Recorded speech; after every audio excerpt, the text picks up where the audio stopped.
اور زوجین کے بارے میں جو لوگوں کا عقیدہ چلا آ رہا تھا کہ یہ تقوی کے خلاف ہے، تو اسلام کو سب سے پہلے اس بات کی طرف نشاندہی کرنی تھی کہ یہ تقوی کے خلاف نہیں ہے۔ آپ دیکھیں بڑی مشہور حدیث آپ ہمیشہ سنتے رہتے ہیں، النکاح من سنتی۔ نبی یہ بتانا چاہ رہا ہے کہ اگر یہ تقوی کے خلاف ہوتا تو یہ میری سنت کیسے ہوتی؟ بات سمجھ رہے؟ یہ جملہ ایسے ہی نہیں کہہ دیا گیا، چھوٹا سا جملہ کہ نکاح میرا طریقہ ہے۔ میرا کہنے کے بجائے وہ کہہ سکتا تھا نکاح اچھا طریقہ ہے، یہ بھی کہہ سکتا تھا۔ وہ کہہ سکتا تھا نکاح ایک تقوی کی چیز ہے۔ وہ یہ سب کہنے کے بجائے اس نے اس کی نسبت کس کی طرف جوڑی؟ اپنی جانب جوڑی کہ نکاح میرا طریقہ ہے، یعنی نبی تقوی کے خلاف کوئی کام کرتا ہی نہیں ہے۔ لہذا یہ دنیا والوں نے جو سنیاس لے لینا، یا فادر جو ہے وہ شادی نہیں کرنا، یا ننس جو ہے وہ اپنی لائف کو جو ہے وہ چرچ کے حوالے کر دینا، ان تمام کے خلاف اسلام نے کیا کیا؟ بہت ہی کلیئر اور واضح کانسیپٹ دیا، تصور دیا کہ نہیں، شادی تقوی کے کوئی خلاف ہے ہی نہیں۔ اچھا، شادی نہ کرنے کی ایک وجہ بزدلی ہے، غور سے سنیے گا، شادی نہ کرنے کی ایک وجہ بزدلی ہے۔ بزدلی کیا ہے؟ بزدلی یہ ہے کہ اس کا خرچہ میرے اوپر پڑے گا، میں اس کا خرچہ کیوں اٹھاؤں؟ اچھا، حالانکہ جو دوسرا اس کے دماغ میں جو فطری چیز ہے سیکس، اس کو بھی پورا کرنا چاہتا ہے۔ اب وہ کیا چاہتا ہے کہ یہ خرچہ بھی نہیں اٹھانا اور ناجائز طریقے، کیونکہ وہ نہیں رکنے والی چیز، اس کا ریئیکشن بھی ہونا ہے۔ اسلام نے، کیونکہ فطرت اللہ کی جانب سے ہوتی ہے، لہذا اسلام اس بات کو اچھی طرح جانتا تھا کہ اگر یہ فطرت کے خلاف یہ تصور دیا جائے گا تو اس کے اسکینڈل کے کیسز ہونے شروع ہو جائیں گے۔ لہذا ان دونوں کو کنٹرول کرنے کے لیے اس نے شادی کو، اس بزدلی کو، کہ جو شادی نہیں کرنا بزدل لوگ سمجھ رہے ہیں کہ خرچہ ہو جائے گا۔ کتنے لوگ ہیں آج بھی جو شادیاں ڈیلے ہو رہی ہیں لڑکوں کی، لڑکیاں کی نہیں۔ ڈیلے ہونے کی بنیادی وجہ کیا ہے؟ بنیادی وجہ یہ ہے کہ ہمارے پاس خرچہ نہیں ہے، بیوی آئے گی، ہم خرچہ کیسے چلائیں گے؟ یہی وجہ بنیادی ہے ڈیلے کرنے کی۔ ایک بنیادی وجہ جو ذرا سے تھوڑے پڑھے لکھے لوگ ہیں وہ اسٹیٹس تلاش رہے ہیں کہ میرا ابھی وہ اسٹیٹس نہیں ہوا ہے، ہم بیوی کو لائیں گے تو کار میں کیسے گھمائیں گے، بیوی کو لائیں گے تو اکیلے گھر میں کیسے رکھیں گے، بیوی کو لائیں گے تو اچھا فرنیچر ہونا چاہیے۔ وہ اسٹیٹس کی بنیاد پر شادی کو ڈیلے کیا جا رہا ہے۔ اللہ تعالیٰ نے ایک عجیب و غریب بات کہی قرآن کریم میں جو ان تمام ایسے لوگوں کے خلاف۔ اللہ تعالیٰ نے کہا کہ ان یکون فقراء، ممکن ہے کہ تم فقیر ہو، ممکن ہو کہ تم محتاج ہو، یغنیہم اللہ من فضلہ، اللہ اس شادی کے نتیجے میں تم کو مالدار کر دے، تم کو غنی کر دے، غنی کر دے۔ یہ جو آیت نازل کی گئی اس کے پیچھے یہ سارے تصورات تھے کہ شادی ہونے سے مسئلے اکنامک کے آئیں گے، لہذا ہم شادی نہیں کریں گے۔ اللہ تعالیٰ نے کہا کہ اس معاملے کو اللہ پر ڈالو، کیا کرو؟ اللہ پر ڈالو، اور اللہ پر ڈال کر شادی کرو۔ کیوں؟ جتنا آپ ڈیلے کریں گے اتنا کرپشن ہوگا، جب کرپشن ہوگا تو اسلام کا اصل مقصد جو سوسائٹی میں سکون پیدا کرنا ہوگا وہ ڈسٹرب ہوتا رہے گا۔ آپ دیکھیں، میں کئی مرتبہ بلکہ ہزاروں مرتبہ جب سے آپ میری بات سن رہے ہیں، میں نے یہ بات بے شمار مرتبہ آپ سے کہا ہے کہ اسلام کا بیسک مقصد اس لیے کہ سوسائٹی میں سکون کو برقرار کیسے رکھا جائے، یہ اس کی بڑی بنیادی پالیسی ہے۔ اور جتنے قانون ہیں ہر قانون کی جڑ میں یہی بات ہوتی ہے کہ اگر اس قانون کو آپ نہیں فالو کریں گے تو دنیا میں کیا ہوگا؟ سکون غارت ہوگا۔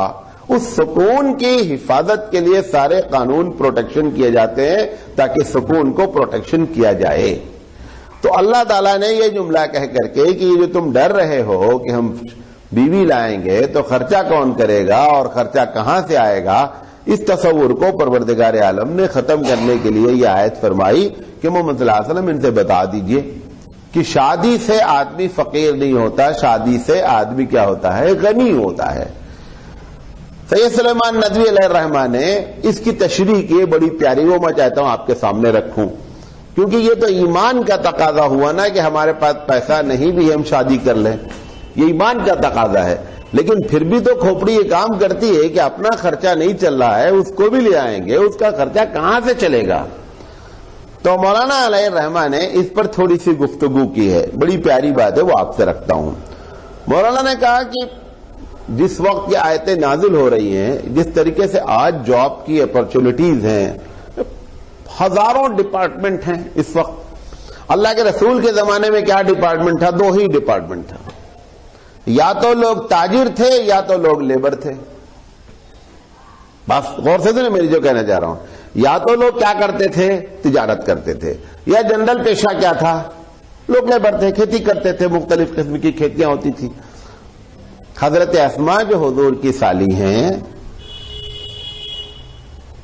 حضرت ابوبکر کی بیٹی ہیں، حدیث میں صراحتاً ذکر ہے کہ اسماء رضی اللہ تعالی عنہ مدینے سے باہر گھاس کاٹ کر کے لے کر آتی تھی اور اپنے گھر کے لیے، کیونکہ مدینے کی جو لائف تھی وہ زیادہ تر کسان لائف تھی. تو عبداللہ بن جابر رضی اللہ تعالی عنہ ایسے تمام عورتیں جو ہیں وہ کھیتوں میں اپنے باغوں میں کام کرتی تھیں. اگر کسی دوسرے کا نہیں کرتی تو اپنی کھیتی میں کرتی تھی. اور آج بھی دیہات کا ایک بہت بڑا طبقہ عورتوں کا کیا ہے؟ وہ کام کرتا ہے. تو ایک فلسفہ یہ بیان کرنا چاہتے ہیں سید سلیمان ندوی علیہ رحمۃ اللہ علیہ کہ ابھی تک تم اکیلے کام کر رہے تھے، اب 2 کام کرنے والے ہو جائیں گے. اس لیے اللہ تعالیٰ کہہ رہا ہے کہ معاشی حالت اچھی ہوگی اگر گھر میں 2 کام کرنے والے ہو جائیں گے. آپ اس ماحول کو سامنے رکھیں جس ماحول میں یہ بیسیکلی نازل کیا جا رہا ہے. ہم جو لوگ شریف لوگ ہیں، جو کھیتی ویتی میں شریف وہ بھی ہیں، ایسا نہیں ہے، مطلب جو شہر کے لوگ ہیں، ان کے یہاں بھی عورت لانے کا ایک بہت بڑا مقصد یہ ہے کہ گھر کا کام ٹھیک ہو جائے گا. بہو آ جائے گی تو گھر میں کام کرے گی. اچھا، جو تھوڑا سے اس میں اسمارٹ ہیں، جو جاب والی لڑکی لانا چاہ رہے ہیں، ان کا مقصد بھی یہی ہے، آئے گا تو مسئلہ کچھ پیسے کا حل ہو جائے گا. اگر آپ اس ماحول سے ہٹ کر کے اس ماحول میں بھی آویں تو تصور بدلا ہے، لیکن کمانے کا کانسیپٹ ہر طرف سے آیا ہوا ہے. بات سمجھے میں جو کہنا چاہ رہا ہوں؟ تو مولانا علیہ الرحمہ نے کہا ہے کہ یقینی بات ہے جب ایک آدمی کمانے والے کے بجائے 2 آدمی ہو جائیں گے تو اکنامیکلی پرابلم کیا ہوگی؟ تھوڑی سی سالو ہوگی. تو اس آیت کی یہ بھی ایک معنی اور اس کی تشریح ہو سکتی ہے. پھر مولانا علیہ الرحمہ نے لکھا ہے کہ اگر اس کو پیور توکل علی اللہ کی بات کی جائے، یہ تو ہم آپ سے لاجک بات میں نے کی، اگر پیور اس کو اللہ پر بھروسے کی بات کی جائے تو ہو سکتا ہے کہ ایک آدمی جو پریشان ہے اور شادی نہیں کرنا چاہتا ہے معاشی ڈر سے، ہو سکتا ہے تیری قسمت میں تنگی لکھی ہو، آنے والے کی قسمت میں کشادگی لکھی ہو، اس کو لے کر کے آ جاؤں. اسی لیے ہو سکتا ہے اس کی قسمت سے گھر کا کیا ہو جائے، معاملہ پلٹ جائے. جیسا میں نے آپ کے سامنے ایک حدیث بیان کی تھی کہ صحابی نے آ کر کے کیا اللہ کا رسول بہت کڑکی چل رہی، حضور نے کہا جاؤ شادی کر لو.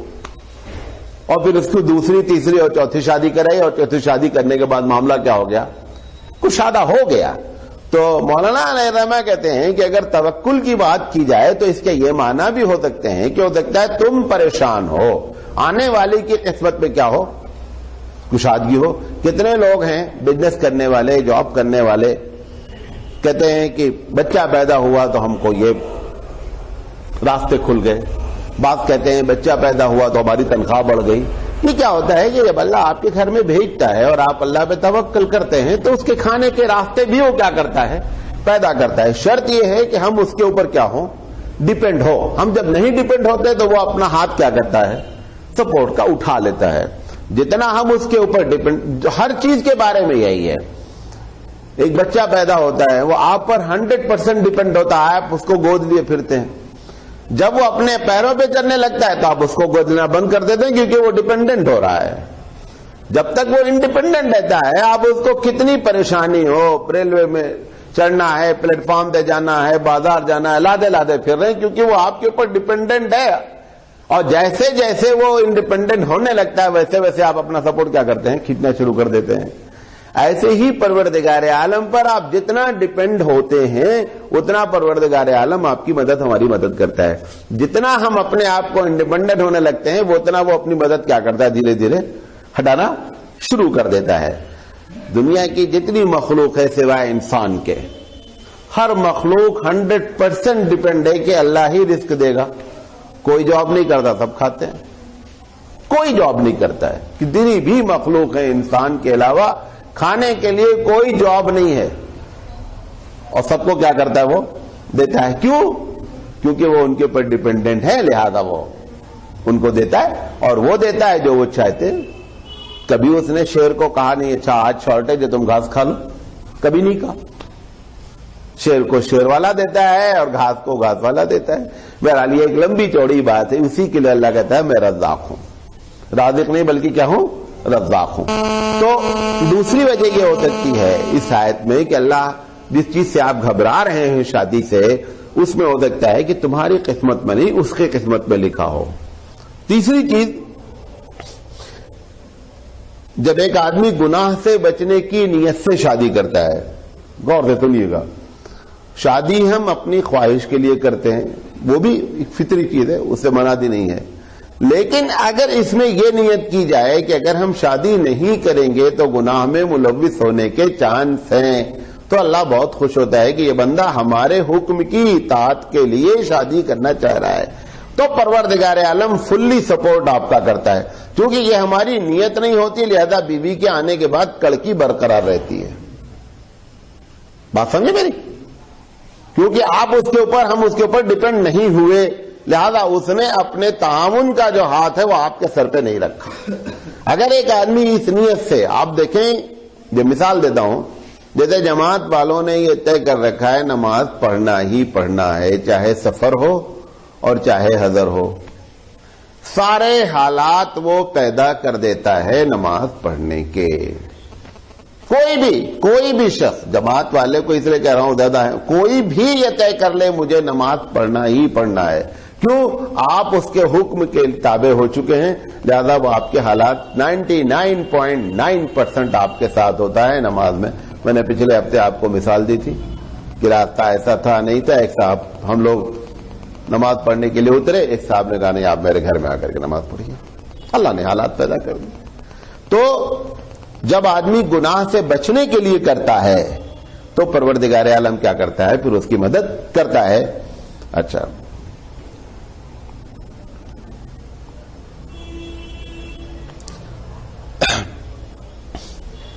نفسیاتی طور پر انہوں نے لکھا ہے سید سلیمان ندوی نے، ایک لکھا توکل کی بات. ایک، کیونکہ بڑے لاجیکل آدمی ہیں سید سلیمان ندوی، عام رائٹرز کی طریقے سے نہیں ہیں، بہت ہی اونچی فکر رکھتے ہیں. تو ایک انہوں نے لاجیکل بات کی، ایک بات انہوں نے توکل کی.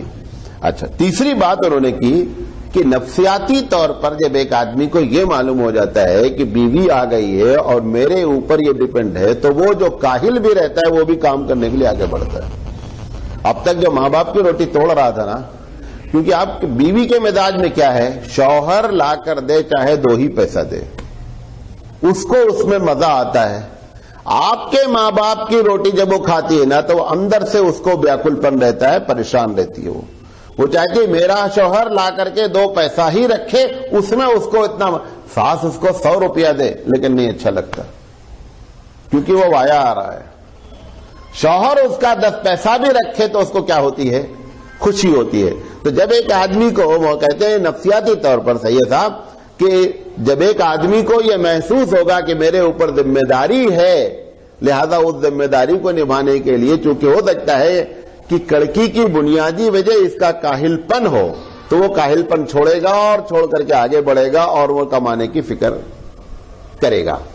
تو اس طریقے سے، اور آپ کو معلوم ہے، اگر یہ 5ویں وجہ میں بیان کر رہا ہوں، ایک آدمی کو جس سے محبت ہو جاتی ہے، محبت کے لیے تو انسان سارے پاپڑ بیلتا ہے، ہزاروں قسم کے پاپڑ آدمی محبت کی بنیاد پر بیلتا ہے.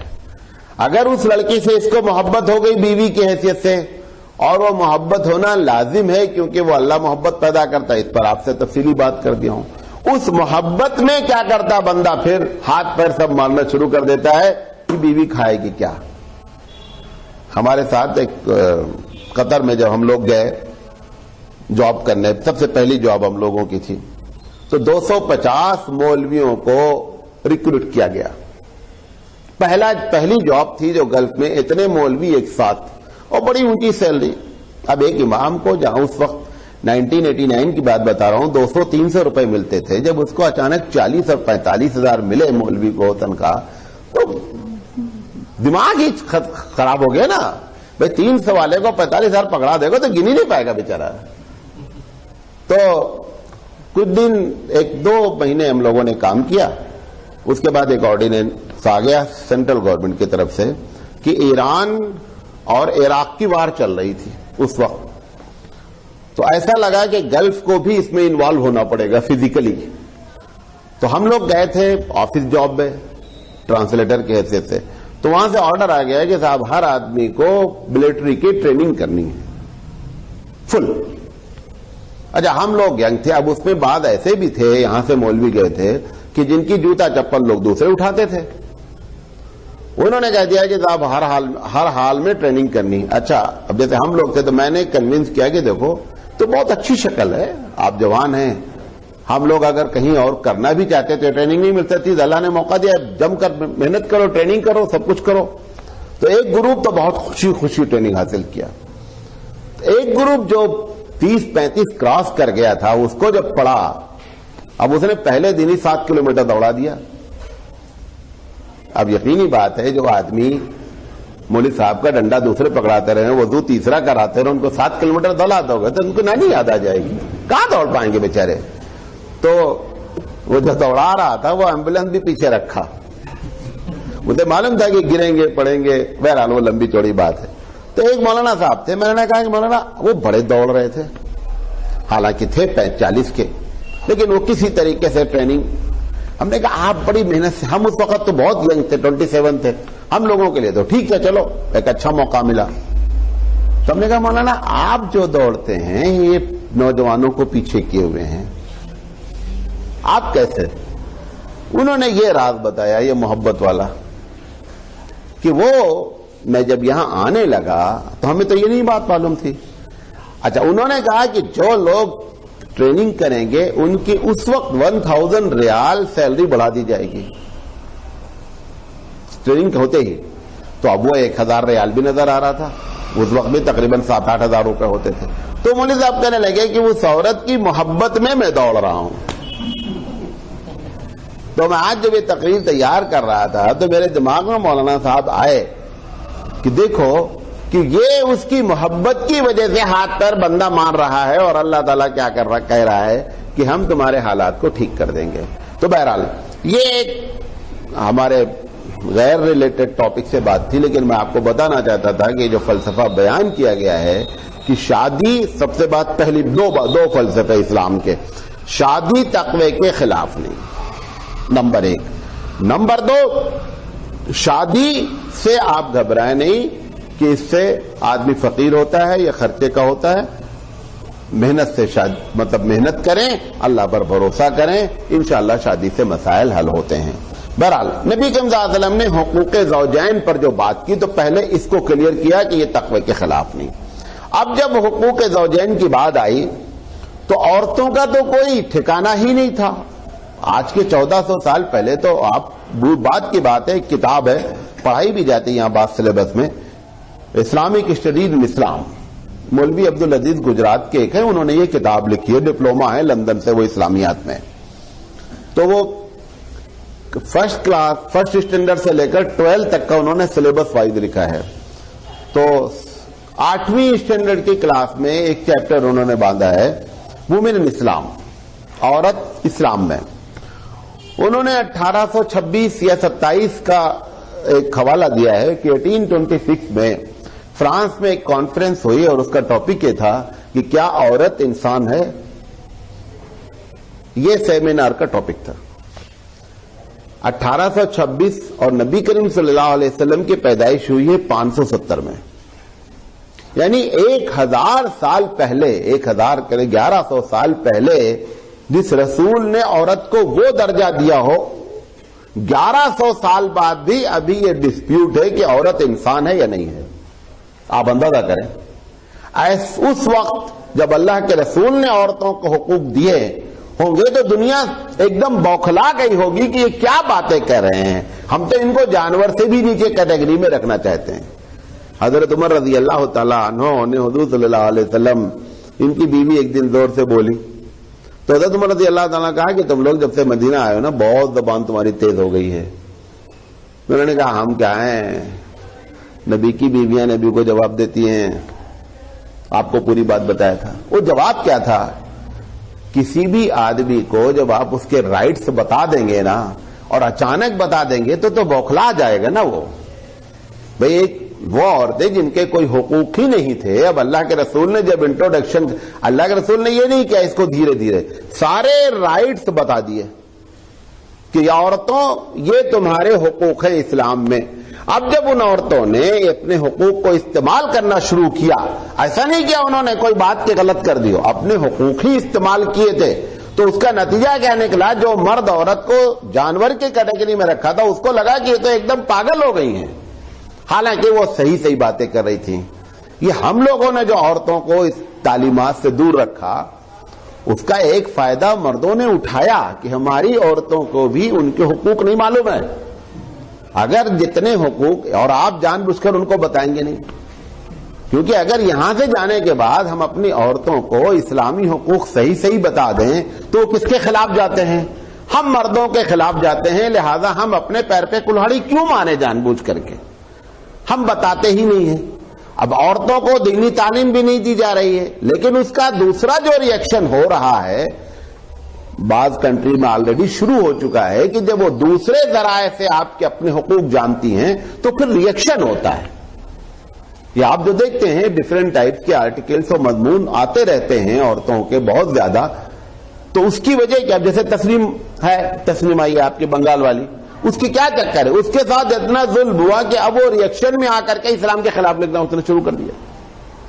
تو صحیح باتیں ان کو بتائیں اور اپنے بارے میں گھبرائیں نہیں, بلکہ ہم گناہ سے بچیں گے, ان کے حقوق ہوں گے.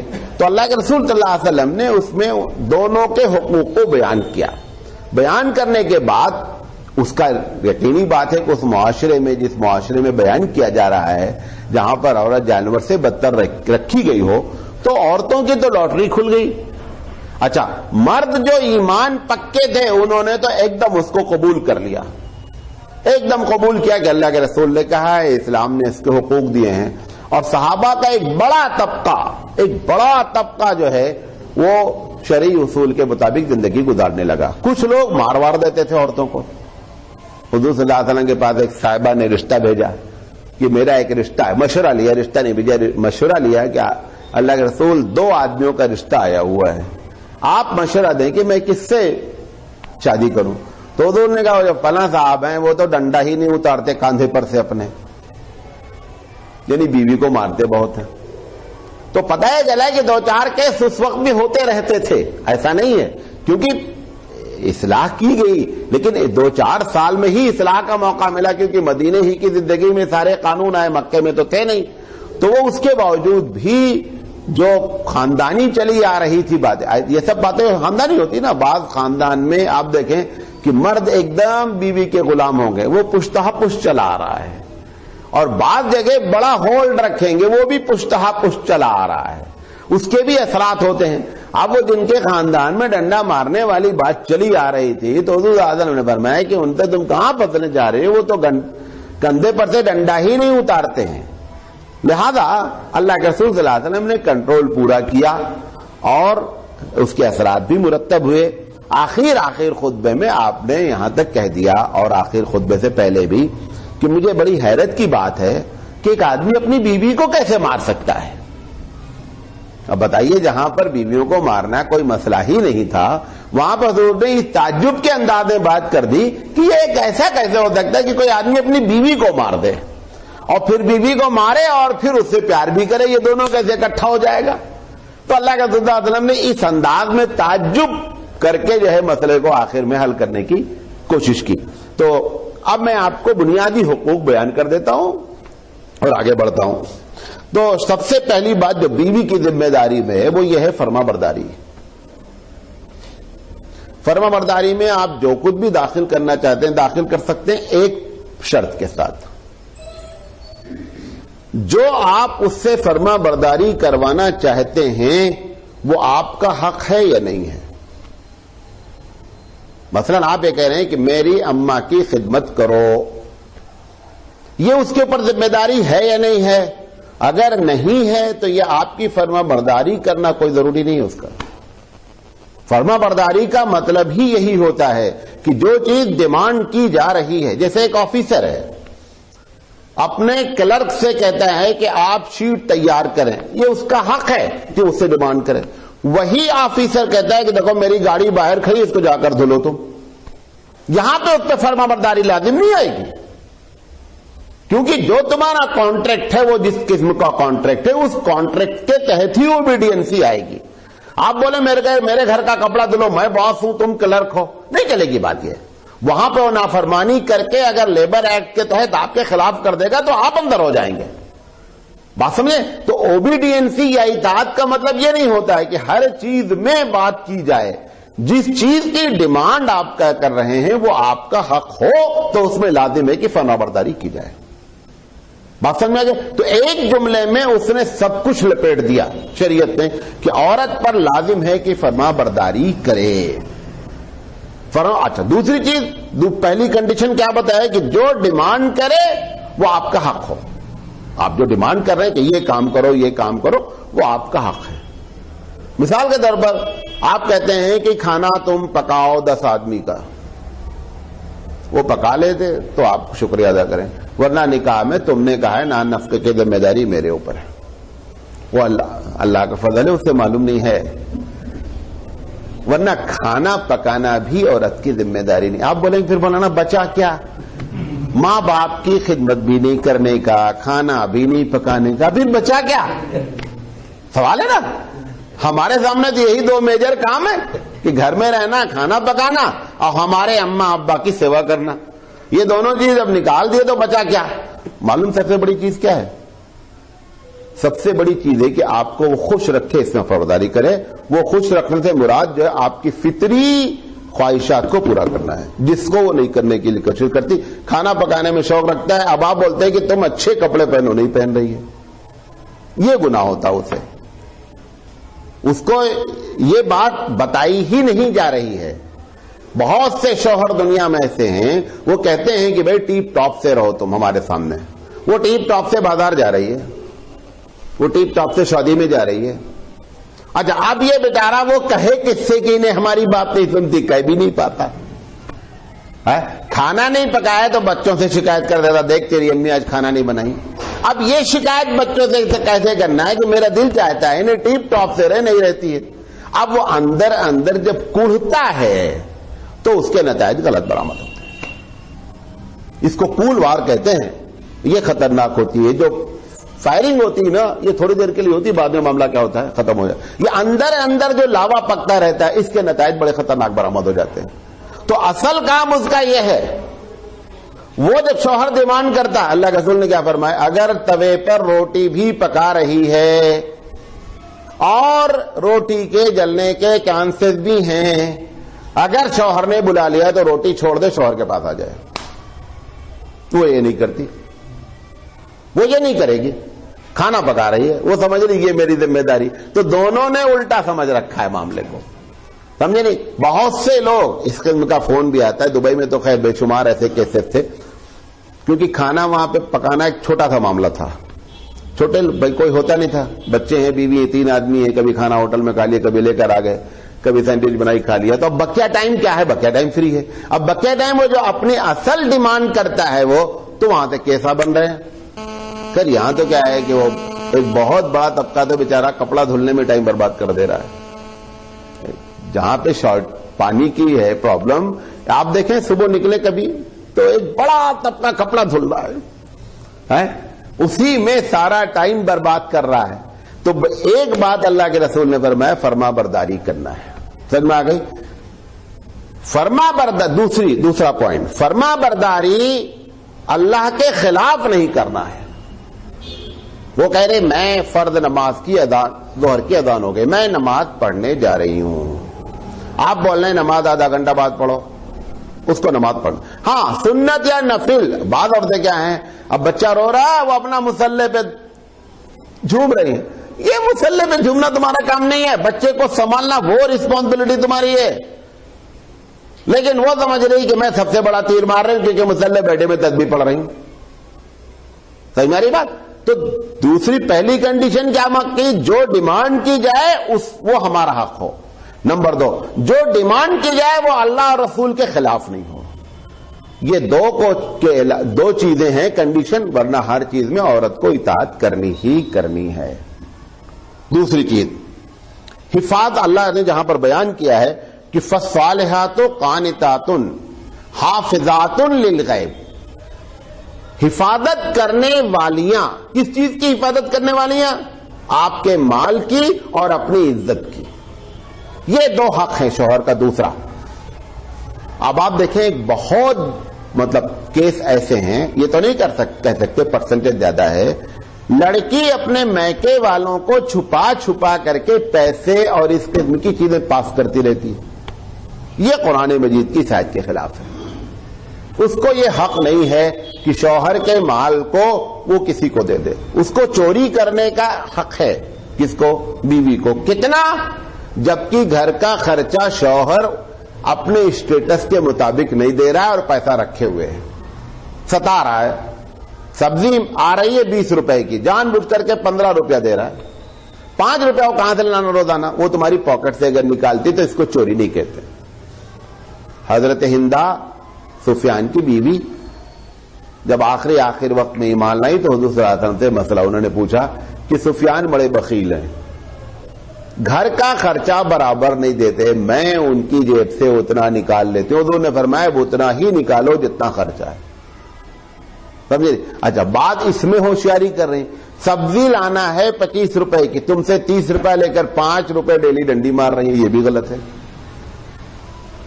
دیکھیں بیلنس اس نے دونوں جانب سے کیا ہے، ایسا نہیں ہے.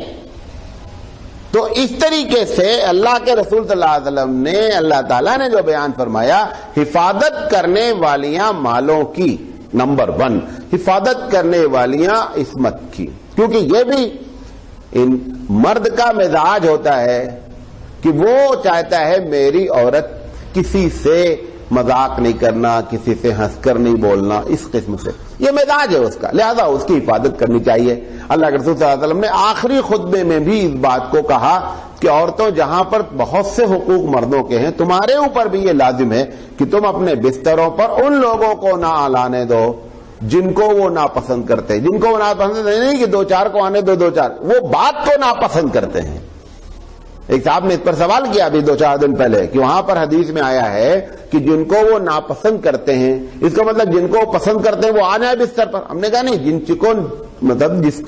جس چیز کو ناپسند کرتے ہیں، یعنی اس چیز کا ہر مرد کے مزاج میں ہے کہ اس کی بیوی اس کی رہے، لہذا یہ تمہاری ذمہ داری ہے حفاظت کر. یہ 2 بنیادی ذمہ داری ہے بیوی کی. اچھا، مرد کی ذمہ داری، مرد کی بنیادی ذمہ داری یہ ہے کہ عورت کے نان نفقے کا اپنے معیار کے مطابق انتظام کرنا. یہ بنیادی ذمہ داری ہے. وہ چاہے کہے زبان سے نکاح کے ٹائم پہ اور چاہے نہیں کہے. اب آج کل نکاح تھوڑا شارٹ ہونے لگا نا، پہلے تو لمبا لمبا نکاح ہوتا تھا، اب آج کل شارٹ میں نکاح ہوتا ہے تو اس میں یہ جملہ نہیں کہتے ہیں. ابھی میں نے نکاح پڑھا، ایک صاحب نے سوال کر لیا کہ صاحب وہ آپ نے نکاح پڑھا ہے، آپ نے کہا ہی نہیں نان نفقے کی بات. تو ہم نے کہا کہ دیکھو نان نفقے کی بات کہی جائے یا نہیں کہی جائے، جیسے ایک آدمی اسٹیئرنگ پر بیٹھ گیا تو یہ سمجھا جاتا ہے کہ وہ ٹریفک کے سارے رول جانتا ہے. یہ ضروری نہیں ہے کہ تم نے یہ بورڈ جانا کہ یہ بورڈ. جب تم نے اسٹیئرنگ پر بیٹھ گئے یہ بتا رہے ہیں کہ میں سارے قانون بورڈ سب کچھ ٹریفک کے جانتا ہوں. تم نے ہوں کیا، اس کا مطلب اب تم کو سارے معاملات معلوم ہیں کہ ہماری ذمہ داری کیا ہوتی ہے. لہذا شوہر کی بنیادی ذمہ داری یہ ہے کہ وہ ان کے رہنے کا، ان کے سہنے کا، ان کے کپڑے کا، ان کے کھانے کا پورا انتظام کرے. اور رہنے کے سلسلے میں مثال کے طور پر وہ کہتے دیکھو میں جہاں رہنا چاہتی ہوں، تمہارے بھائی، تمہاری امی، تمہارے ابا نہیں رہنا. یہ ڈیمانڈ جو کر رہی صحیح کر رہی ہے، جا کے بولنے کا نہیں ہے. یہ جو ڈیمانڈ اس کی ہے یہ صحیح ہے. نہیں کر رہی ہے کوئی لڑکی آپ کے ساتھ رہ رہی بھائی بہنوں کے ساتھ، آپ اس کو شکریہ ادا کریں. وہ شریف عورت ہے، سمجھے، بدماش وہ بھی نہیں ہے کیونکہ وہ اپنے حقوق کے تحت بات کر رہی ہے.